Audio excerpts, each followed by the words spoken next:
You ever notice how the ugliest fights start over the prettiest pieces of land? My slice of heaven was never supposed to be a battleground. My land, my lake handed down like an old secret through three stubborn Harrison generations.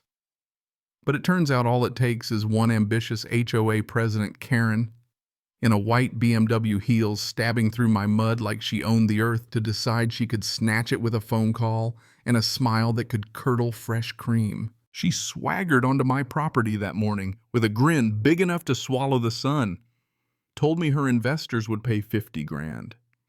Yeah, 50 for land you couldn't touch for less than 300 these days. I wiped the sweat off my brow, set down my chisel, and tried not to laugh right in her face because I know her kind. They think the world's a monopoly board and everyone else is just another unlucky roll of the dice. I kept my voice even, told her no price would ever be enough. Not after my grandfather bled for this land and my old man worked it till his hands were nothing but calluses. She didn't like that, not one bit.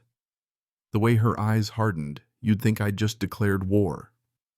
She leaned in, voice honey-sweet but sharp as a tack. Progress, she said, is more important than nostalgia. Then she started ticking off all the ways she could make life hell for me.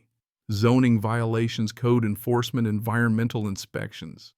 The slow drip of legal headaches designed to bleed a man dry. She figured she'd scare me off. What she didn't know, I'd spent half my life facing down folks a lot meaner than her. Still, I stayed polite, told her everything here was legal paperwork, up to code permits, neat as you please. But you could see the mask slipping, just a flicker of something darker, and I'll admit I started getting that itch in the back of my skull, old instincts hard to shake. Before I knew it, she was on the phone, dialing the cops like she was ordering takeout, voice shaking with that special kind of outrage only folks used to getting their way can manage. Now my neighbor Dolores, God bless that old woman, popped up over her fence right then, grinning like the neighborhood cat. "Oh, here we go," she hollered. Looks like Marcus finally got under Queen Patricia's skin. The whole street probably heard her. Karen shot her a look that would have wilted flowers, but Dolores just waved and settled in, ready for the show. 15 minutes later, 2 squad cars came up the drive, lights flashing, sirens blaring like I was running a meth lab instead of sanding an oak chest. Detective Riley Brooks, solid kind of guy, stepped out first, followed by Officer Martinez, who looked like he was hoping for his first real arrest. Karen went full Oscar-worthy, pointing at me, telling them about threats, illegal activity, the whole 9 yards. She spun my woodworking and VA visits into some kind of criminal conspiracy, and for a minute I wondered if she'd believe it herself, if she said it enough times. Brooks looked me over, keeping his face neutral, but I could tell he wasn't buying the drama. He asked if they could look around, and I said, sure, why not? When you've got nothing to hide, there's no reason to act shady. We walked the place together. Every tool accounted for, business license, current taxes paid, hunting rifles locked up tighter than a drum. I kept my mouth shut, let my house speak for itself. Martinez poked around with rookie enthusiasm. Brooks took notes, but they found nothing but order and the smell of sawdust. Meanwhile, Karen's voice kept getting shriller. She demanded they search me, sure I was hiding something. Brooks turned, asked if I'd mind a pat down, and honestly, I should have said no out of principle, but I wanted to see just how far she'd push her little fantasy. So I stepped over, arms out on the hood, let Brooks do his thing until I pulled up my sleeve and showed off the tattoo on my shoulder. You ever see a cop freeze mid-motion? Brooks went pale, eyes flicked to my ink, and you could see the gears turning, recognition, fear, maybe even a bit of respect. Karen's jaw just about hit the gravel. "What is that?" she demanded, voice thin and shaky. Brooks stepped back, quiet as a grave. Whatever that mark meant, it spoke louder than anything I could have said. A moment later, Karen reappeared with reinforcements. Councilman Derek Stone, nervous as a wet cat, waving legal-looking papers around. He tried to hit me with some emergency ordinance, said I had 48 hours to comply or they'd take my land. I looked over the documents and had to laugh. The seals were expired, the numbers didn't match county records. Dolores, bless her, piped up. Funny Johnson family got the same papers right before they vanished. The whole street fell silent. Even Brooks perked up, missing family forged documents, a story that didn't quite add up. That's when I started piecing together the real picture. Out across the lake, construction was booming, all hours, heavy machinery, where there should have been Lake Villa's dirt being carted off in sealed containers.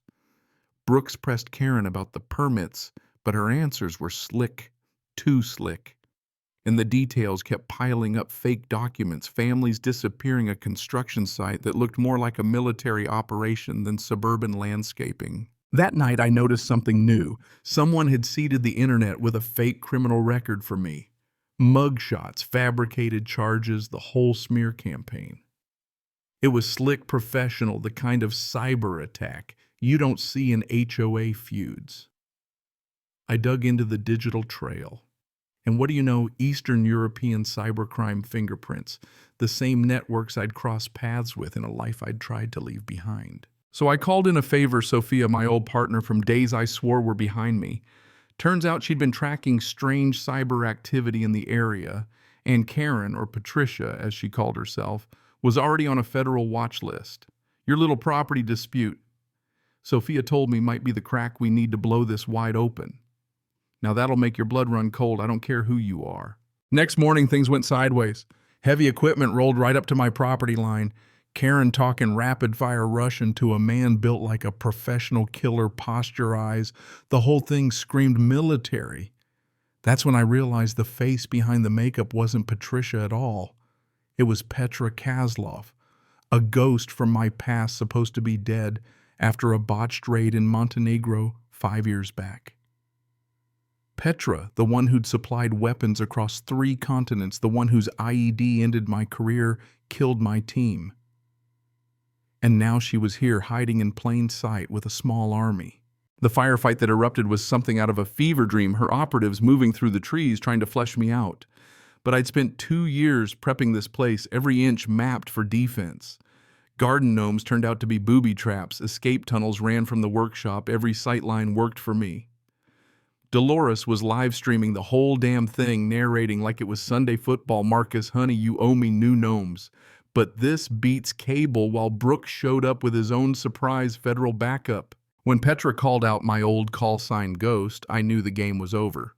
Her assault fell apart under the weight of her own arrogance and my stubborn preparation. Then Sophia and the feds dropped in from helicopters, tactical teams, securing every tunnel, every escape route Petra thought she had. Petra tried to run weapon raised, but it was over before it really began. She surrendered defiant to the end, claiming she was just one piece in a larger game. You can't stop what's coming, she spat as they cuffed her. But the bravado was gone, replaced by the hollow look of someone who'd just seen their whole world cave in. 6 months later, I was back in my shop building furniture and listening to Dolores talk about her new cable deal. Turns out her live stream went viral, and she's the queen of HOA drama TV now. The feds tied up the loose ends. Press releases said an international fugitive was captured after an extensive investigation. And Marcus Harrison, quiet disabled vet weekend carpenter, went back to being just another face at the lake. Funny how the world moves on, but the scars, both seen and unseen, stick with you. The ghosts finally put to rest. I learned a little something. Stand your ground. Keep your head clear. And sometimes the quiet ones are the last folks you want to push. Folks like Karen, Petra. Whatever name you want to give them, they always think they're playing chess, never suspecting the board was rigged from the start. Now I gotta ask, what would you have done if someone tried to steal everything you loved right out from under you? Share your don't mess with me stories below, because there's more of us out there than people think, and sometimes justice comes with a little sawdust and a whole lot of grit. Hit that like, subscribe if you haven't yet, and keep your eyes open. The real stories are never as tidy as the ones on TV.